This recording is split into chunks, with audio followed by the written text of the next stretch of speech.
All right, I'm here with Brad Codman of Southern Industries and Ultimate Gutter Guard. Brad, thank you so much for being here today with me. You got it. So, Love Brad, to be here.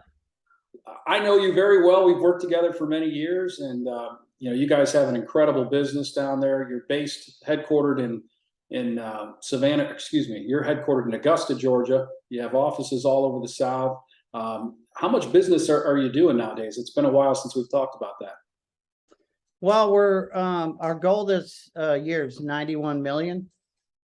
Right now we're probably around 4 million under goal, but we're definitely beating last year's numbers. We're based around 7.5 to 8 million a month is what we're doing. So we all have a lot to learn from what you guys are doing, that's for sure. And that's kind of what I want to get into. How long have you been managing the marketing department? I got here June of 2001, and I've been in the same position. When I got here, we only had 2 offices. Now we have 15. So that kind of tells you. We were in Augusta and we had Aiken. Now we're in 5 states. Wow. So we have grown unbelievably in that period of time. Mm-hmm. And historically, what have been your top 3 sources, specifically with gutters in generating leads for gutters, gutter guard? What have performed best for you?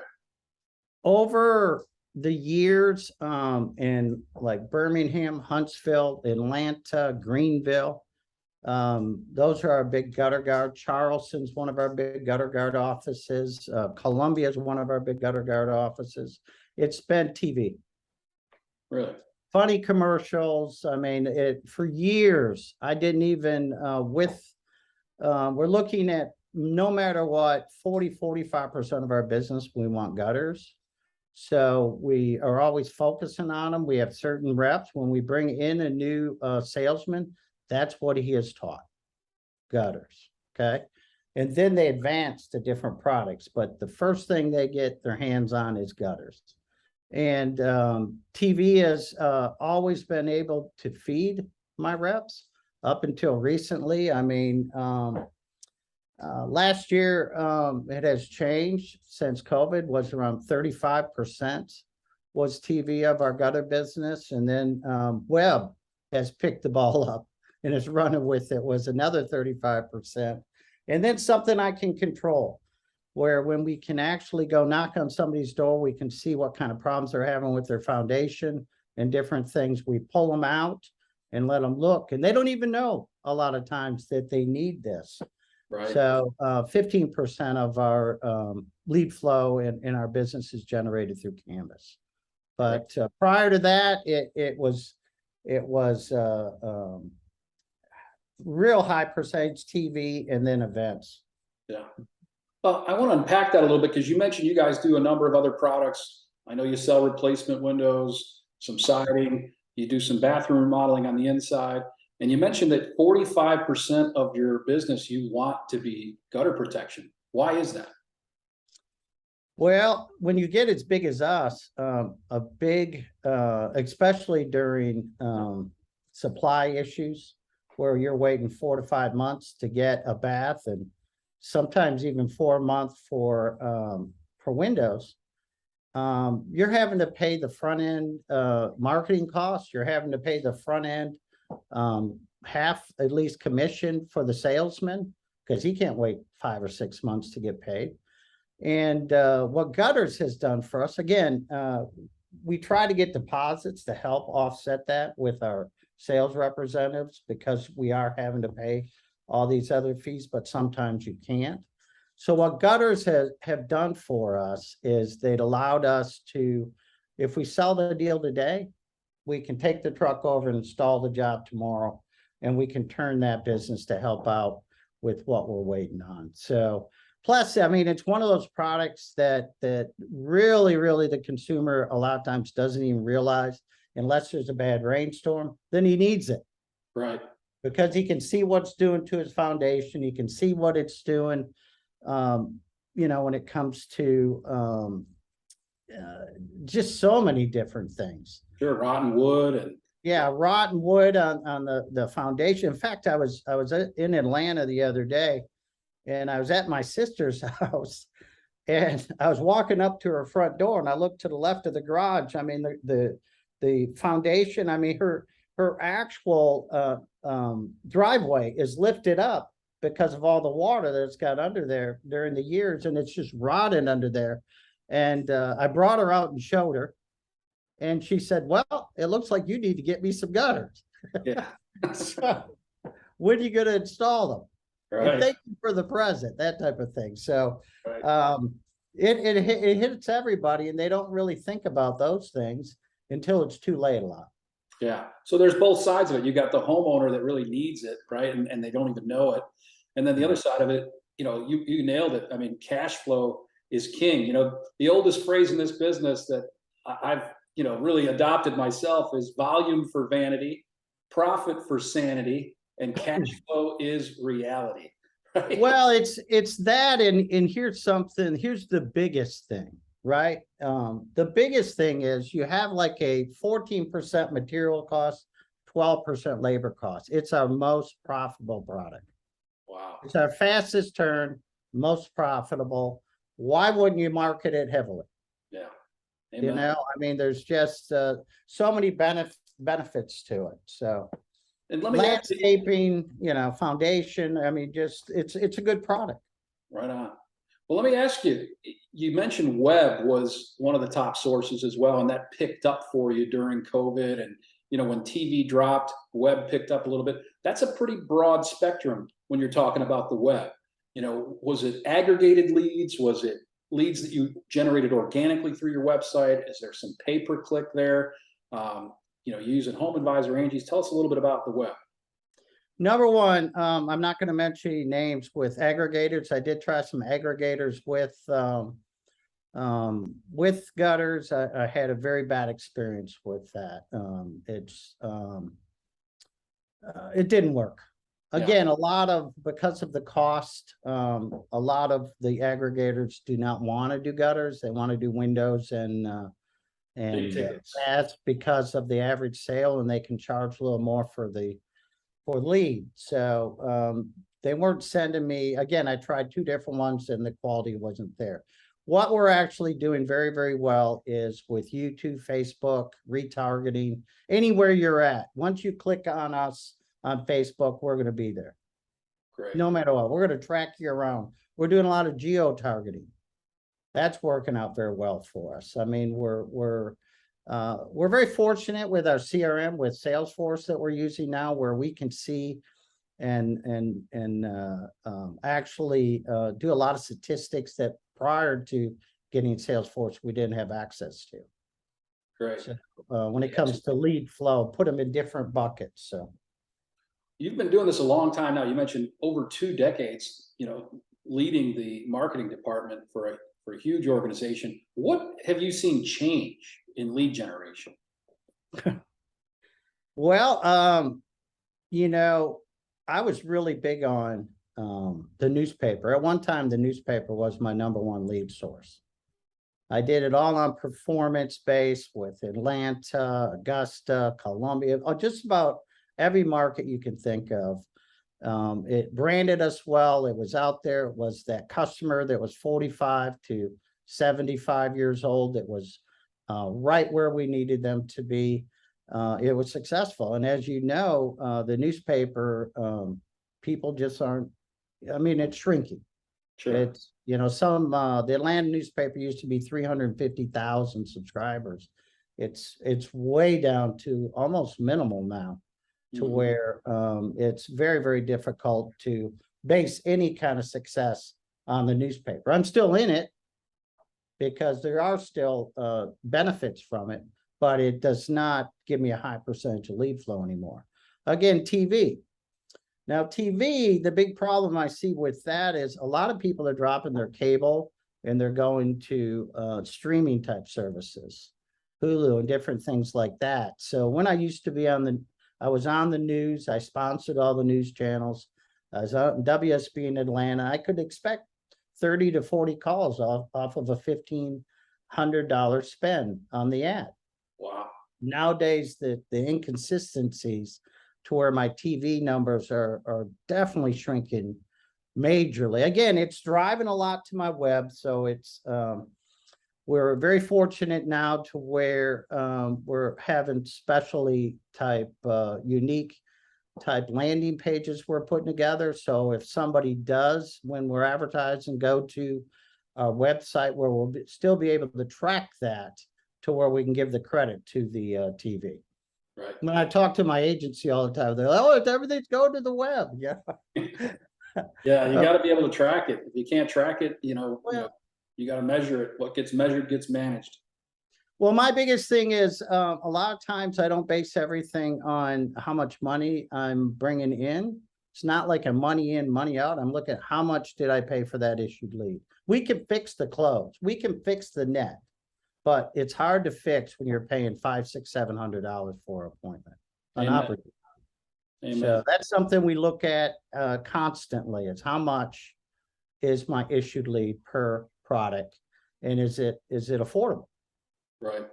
Now you mentioned something that's common to you, common to me, but not common to a lot of folks in the industry, because it's more sophisticated marketers that get into performance-based scenarios. And you mentioned with the newspapers, which I love to do performance-based advertising with the newspapers, because they are shrinking and contracting and they need the business and they're open-minded to working with you. And in bathrooms, as you're in the bathroom business, there's an older demographic that is taking out the old tub and putting in the walk-in shower. So sponsoring the obituaries or placing your ads around the obituaries gets you that exact target market. And the paper in general, the newspaper has an older reader that's sticking with it and hasn't bailed out of the newspaper habit, right? So tell us a little bit about the pay for performance with newspaper. Yeah, for years I've dealt with a lot of, like, Morris used to own the newspaper here and he sold out. So Gannett is buying in our areas a lot of the newspapers. Columbia and Charlotte, McClaskey. You have Birmingham and Huntsville, which is a different owner, but the programs I usually put together are based on either a per cost per lead or a per cost per net sale. For example, with Gannett, I pay 12% of the sale when it nets. Now, with that, what you have to do is make sure that you have clarity with, which is integrity, right? With honesty, making sure that they can see and feel comfortable that you're giving them all the information in the sales so that they can make a living. It's really a relationship building type thing with trust. So you're sharing your CRM reports and I actually send weekly all our leads and what we're doing with the leads, how we're generating the leads, how many leads we've generated through them. And again, they have a tracking system and we have a tracking system to verify the leads and the sales. Okay, so that's the easiest way. If you do a pay-per call or something, I mean, what if the customer's calling to find out if you're open? What if the customer's called and find out what's going on with their job? What if the customer's calling up to complain about the install or when the install is going to be? So you have to do something that's going to work for everybody.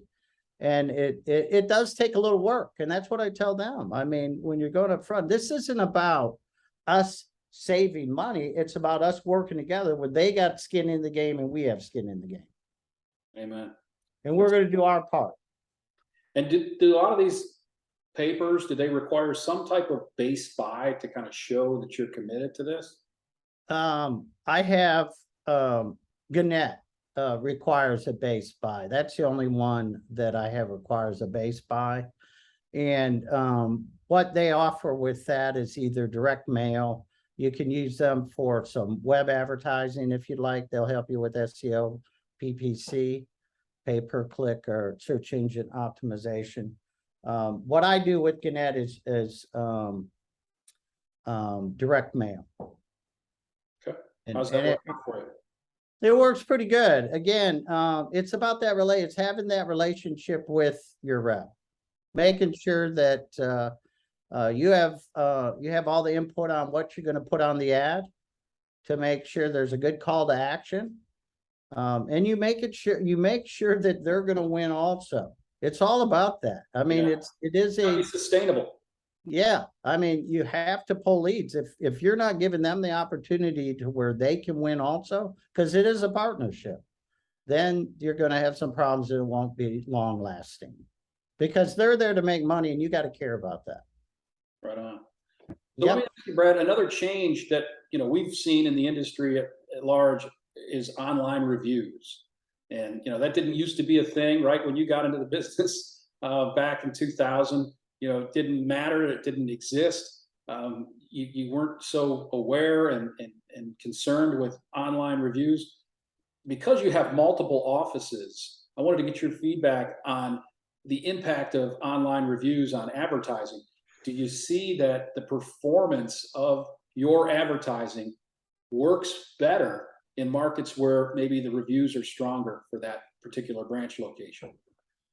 Well, there's a company called Bright Local that just released a report that 84% of consumers in our industry, a service-related industry, are looking at reviews before they buy. Now, there was a time, again, we always try to take care of our customers, the most important thing. And the reason we do that is our number four lead source in our corporation is a returning customer. So we're not scared to call the customer, ask them how their windows are, and then say, hey, do you know we do baths?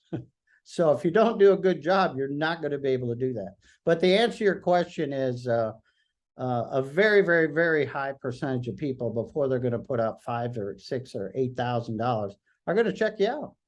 Yeah. I mean, over the last 2 years, I think that even people 50, 60, 70 definitely learned how to use a computer. They're sitting around their house, they couldn't get out, and they are much more knowledgeable today than ever before. So they're checking you out, and we're seeing the sad part about this, if you don't have good reviews, you don't know how much business you're losing. Right. That's the big thing. You don't know if somebody's looking at you, see a commercial, looks up your review, you have under a 4.5, they decide, no, look at they have 2 customers that aren't happy. Let's go someplace else, honey. Yeah, I call it carbon monoxide because it's this silent killer. You'll never know the phone calls that you didn't get. You'll never know the leads that you didn't generate because your reviews weren't there to support, your company. No, we have a department especially for this, a review department that we try to get a review from the sales department to make sure they're happy. But of course, the most important one is when the work is complete. Making sure that Mrs. Johnson walked around with the installer to make sure that they were happy. We do something else that a lot of companies, I think, should definitely adapt. It's called a kitchen call, is what we call it. That's when the actual installer calls the office, the customer service in our offices, and verifies that I'm done with the job. Mrs. Johnson's right here with me. Would you like to talk to them? They're happy with everything. I did a real good job for them. And that makes all the difference in the world. Then we have a QR code that will ask the customer if they would please go online and tell us how we did. Great. That's fantastic. So I've been talking to a lot of folks in the gutter and gutter protection industries and the home improvement industry in general. And I am hearing a little bit about retraction. Some companies just aren't generating the same number of leads this year that they generated last year at this time. So it seems that now that the pandemic is behind us, the stimulus dollars are behind us, and people were home for such a long period of time staring at the projects they wanted to have done, that there may be some type of normalization, a bit of a slowdown. And, have you noticed any of that? And, do you have any thoughts or ideas around that? Yes, first quarter was difficult for gutters for me. I mean, what I do is I have to get X amount of gutters. We're trying to get 60 gutters out every day. 60 actual issued leads a day is what I'm trying to do in this company, no matter what. Whatever I got to do, figure it out, right? And that's easier said than done. So sometimes you have to pivot. Sometimes you try things and it doesn't work. So again, my TV was always something I could depend on, and those days are kind of going away. So we're finding our way through YouTube and Facebook right now, and we're really having a lot of success with it. The cost is within line. We're running around $165 per issued lead right now under that program. So I mean, we're pretty happy with it. But there's nothing better than getting out and either knocking doors or going back in these shows with running gutter machines. You have to have the running water. I've done it without it, and it's not our numbers drop. So people like to see how it's going to work. You got to find somebody that either you buy them from the manufacturer you're using, or we use a seamless gutter with a piece that clips in the top, and it's usually a 6-inch gutter. It works out really well. And we love to show that. We love to show how well it works in front of the customer, and they can relate to it. It's just like a bath. They like to see and feel the bath that you're thinking about coming out and showing it. Yeah, so and that's what we do at our shows. I'm sorry?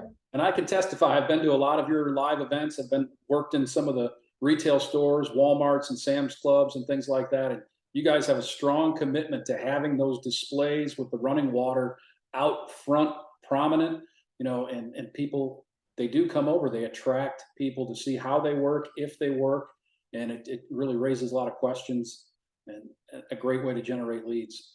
Well, I think that it helps the actual taker, the setter that's there also. So they get excited about it to when they're showing at how it works. I mean, it works for both. It really does. Yeah. Let me ask you, gutter protection, gutters in a economic climate that may be retracting, how do you like that product versus other products? Again, I love it. Right now, our average sales are around $5,600. So usually what we're seeing is on a percentage basis.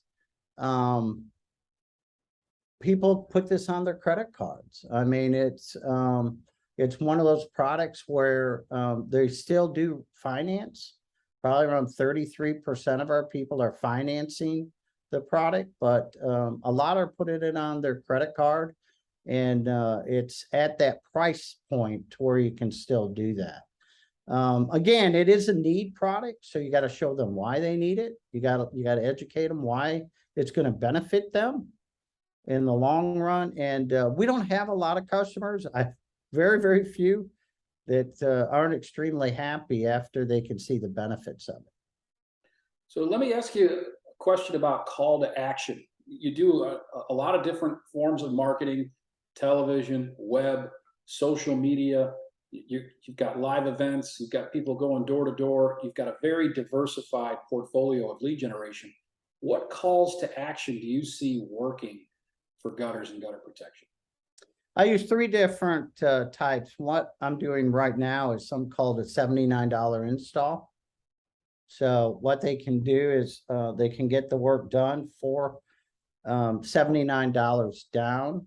And that does push your financing a lot. And again, we are going in where you're hearing on the news constantly about we're in a tight crunch right now with the economy. And that's helped a lot. I try to run an actual dollar amount. Sometimes all my advertisements together so that when the representative gets out there, they don't get all confused also. Okay, so but $300 off my gutters, that's kind of telling the customer these aren't unbelievably expensive. If I said $1,000 off, they think, how much are these things, right? Right. So we tried to go with kind of a low cost point there. And then we tried to do a labor type, either 50% off labor. Got it. Mhm. Okay. And you mentioned financing, spiking financing with some of these special offers. A lot of people think that, it is a smaller ticket compared to, a new roof perhaps, or replacement windows for the entire house, bathroom remodel. Gutter protection, generally speaking, has been a smaller ticket. Do you see a large percentage of people still financing a project with this? You mentioned some put it on their credit card. We do, and again, a lot of times we're pushing that with that $79 down. Those type of, when I run ads like that, you get more finance than when I'm pushing $300 off. But you got to look, how many people am I missing by not pushing financing? And that's, you kind of got to go with the flow. One of my biggest things that I do with gutters, roofs, windows, is I focus on the weather. What I mean by that is, if it's raining or going to be raining, run gutter ads in your newspapers. Focus your gutter ads. So you got to have a lot of communication with the papers, with television. I mean, you can change your advertising very quickly. On TV, I'll completely go from baths to gutters in 2 days. I mean, we got the ad bought. You just changed what you're marketing.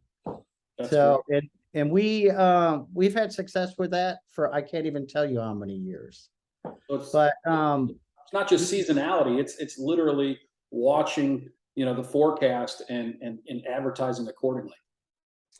yeah, yeah, you pull back on certain dollars spent during the fall for gutters, than what you were spending with baths. Baths are my fourth quarter product. I mean, that's when I really turn the heat on that. But gutters is right now. Gutters is going right now. That's why we have a major uptick. That's why I focus. I have weekly meetings on how we're doing, how we're trending. I compare them to last year, the year before, to see if there's differences. You're always having in marketing to have to pivot a little bit. You're always having to tweak, whether it's in TV or what you're marketing in TV, what your offer is. Don't keep running the same offer if you're not pulling any leads. Right. It's that simple. Let me ask you, I know that we've talked about calls to action. Is there any imagery that you feel works better in generating leads for gutter protection? Is it the product itself, or is it images of people falling off ladders, or is it clogged gutters? What imagery do you think works best? Of course, depends on, the source. On TV, we have a lot that we have elderly that are falling off the ladders. And sadly to say, I've actually been to hospital beds and had them sign contracts because they fell off ladders, right? I mean, it's, but you kind of make them funny. You don't want to make them too serious. I mean, they are serious because a high percentage, if you look at statistics, people do hurt themselves when they get up there and try to clean gutters every single year. So you want to market that. Don't do it anymore. You're getting older. Plus a pain in the butt. Let us take care of it. Let us completely eliminate it where you don't have to worry about that. Plus you're building value in your home. It is their biggest investment. So let me ask you, you've had a ton of success. You've been doing it for over 20 years, and everyone always wants to focus on success. We're drawn to success, right? But I always ask people to look at the failures, because that's where the lessons are at. And what would you say are some of the biggest failures you've had in trying to generate leads for gutters and gutter protection?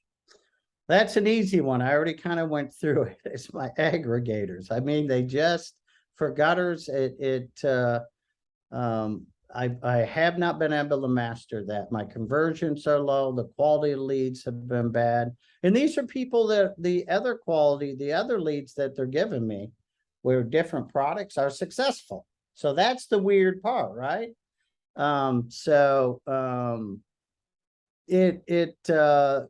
Aggregators are my worst. I mean, I just have not, and shows without running water. It's that simple. I Wow. can show you the difference. If you don't have the ruddy water, you're gonna drop your number. I mean, we have, we have expectations from our setters to where we expect them to generate X amount of leads at every show. And they do their best. But if you don't give them the tools they need to be successful, you're gonna have some issues. So we try to give them everything they need. It goes back to one of my core philosophies: attraction versus pursuit. When you've got one of those event setups, one of those displays, and you want to attract much more than you want to pursue. And I think that that's great that you guys have such a commitment to that. And so, well, in winding down, Brad, I just curious, there's a lot of home improvement companies out there. Not a lot of them focus on gutter guards and gutter protection. What advice would you have for someone who's in the home improvement business that's, maybe hasn't given it a little bit of thought, but hasn't given it serious thought in expanding their gutter protection division? I mean, it's just such a simple reason to actually go out and market gutters. You're definitely benefiting the consumer. If you're selling siding, we have a lot where we'll go out and we'll be on a gutter lead and we end up selling them soffit and fascia with the job. I mean, it happens all the time. So you're getting other products. The profit end of this product and the turnaround of this product, that's why you have some of the biggest companies in the country just selling gutters. Think about it. Yeah. It's a benefit. I mean, we don't have to where you can put a couple boxes in the back of your truck, but we have a major machine that we can do what's called drops, where if we got 4 gutter jobs, they just go and they run the gutters and the guys put it up while they go to the next place. And we have a specialty product that the customer wants, seamless. So you don't have to worry about anything falling off or having problems. I mean, we got a good product. We feel real confident what we do.